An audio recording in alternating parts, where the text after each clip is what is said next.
EIU head coach Chris Wilkerson team's coming off their open date. They are back in action this week. They're going to face UT Martin, who is just right outside the top 25 this week after being 25 last week. That is Saturday afternoon. So, Coach, some thoughts on your team, and we'll go to some questions. Yeah, thanks, Kyle. Excited to get back to work. The guys have, you break the season down into three different areas, and we've had the preseason, and certainly then had the first half almost of our conference play, and now we've had a chance to kind of look at where we're at. I'm not happy with the results, but certainly some things that we can fix, and some goals that we have now as we start the final third of the season with our second half of the conference play. A tremendous challenge against a very well coached team at UT Martin this weekend. Again, Coach Simpson, the dean of the conference coaches, has done a great job for a long period of time at UT Martin, and certainly they have a very strong identity as a football team, as one of six teams in the FCS level that has beaten an FBS school. So we've got our hands full, but we're excited to get back to work this Saturday. Thanks, Coach. We'll go to some questions. Dan's with us this morning. So, Dan, go ahead with whatever you got. So taking a look at your bye week, what do you feel that it did for your team? And then also, what did it do for you personally? Yeah, I think the biggest thing was getting a chance to rejuvenate or recover a little bit mentally, emotionally, and physically. And so what we did for the players was those guys that had played a tremendous amount of snaps, you're talking about 400 plus snaps in the first half of the season. Those guys did not do a ton except for some individual and fundamental stuff.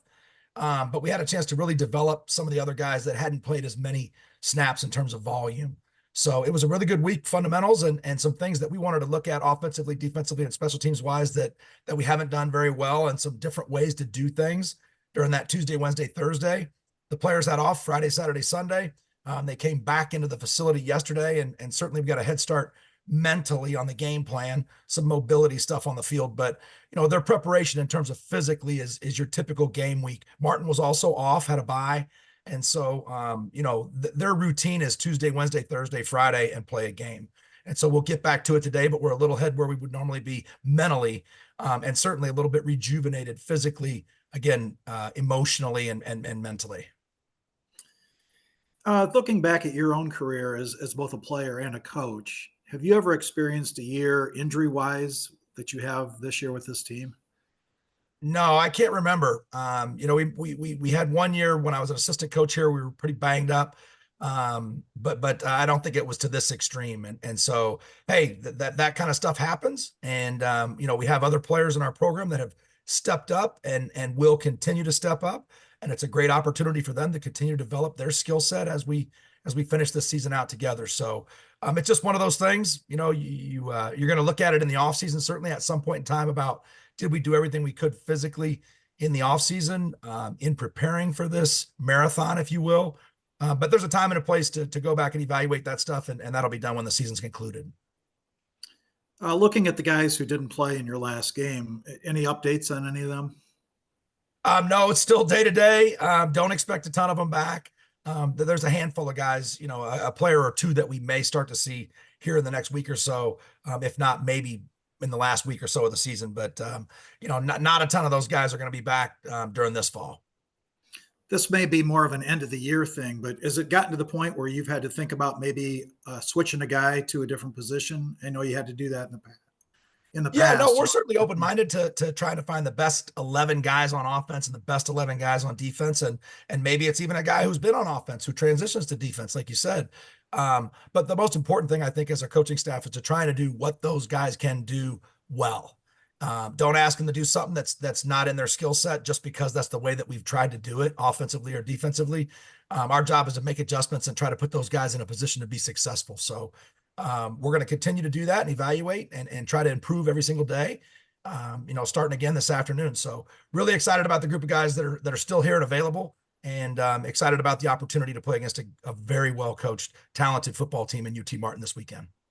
Yeah, one more for you. You said you're not happy with the results, but what positives have you been able to draw off of and hopefully build off of going forward? Yeah, I think, you watch the guys and the way that they've responded and the way they've carried themselves and the way they've continued to prepare, and that they've stayed together. That to me tells me that our culture is strong. But again, the results, it stings. And I think, players had high expectations, coaches had high expectations, everyone had high expectations. And it just hasn't come to fruition. So The fact that they've been able to stay together and continue to work and grind, haven't pointed fingers. We all own a piece of this. And so we are where we are right now. And just excited about again, trying to continue to improve on a daily basis and finish this season strong and together. As always, thank you. Yeah. Thanks a million, Dan. Coach, since you had that open day, just I know when you're in it, you may not see other games or know, but what are your thoughts of like where the league is right now? SEMO's highest ranking ever. TSU's ranked now. UT Martin's right there. It seems like the league has been good, but maybe a little better than it has been the last year. Absolutely. Top to bottom, as strong as it's been. All the teams are very well coached. There's talented football players. Anybody is going to be competitive with anybody on any given Saturday, but it's great for the league. Again, Tuke's done a phenomenal job, culture-wise, assembling talent, putting those guys in position to be successful, quarterback special, and they're playing really good team complementary football. And to achieve that national ranking as high as they've ever had is impressive as heck. Like I mentioned, Coach Simpson, in my opinion, their program has sustained excellence for so many years. Again, phenomenal job. They're built, they are leading the league in rushing. They're leading the league in rush defense. They're leading the league in passing efficiency because they run the football so well. They're leading the league in time of possession, and they're leading the league in turnovers lost. So they're playing very good team complementary football, know exactly who they are as a football team. Their defense is multiple and physical, going to challenge you and contest you everywhere. They're an older football team. So again, a quality football team. And Coach George has done a phenomenal job. Again, to get off to the start that they've gotten off to, they're very talented. They're well coached. And I know he's looking forward to trying to finish the season. Last year, I think one of the things he said was he felt like they faded a little bit in October and November. And I know that's something that they've talked about all offseason. So again, the league top to bottom, I mean, shoot, look, next week we're going to play Western Illinois at home. And Coach Davis has done a phenomenal job. The streak that they did have, but to get to 3 wins, their offense is going up and down the field. Lamb's playing as good as anybody in the league at quarterback, and their defense is continuing to improve every single week. So you better be ready every single Saturday. You're going to play in this league, top to bottom, strong, very well coached, extremely talented football teams, and just proud to be part of it. Coach, appreciate your time as always this week. Best of luck this weekend. We'll talk to you next Tuesday. Thanks a million, guys. Go Panthers.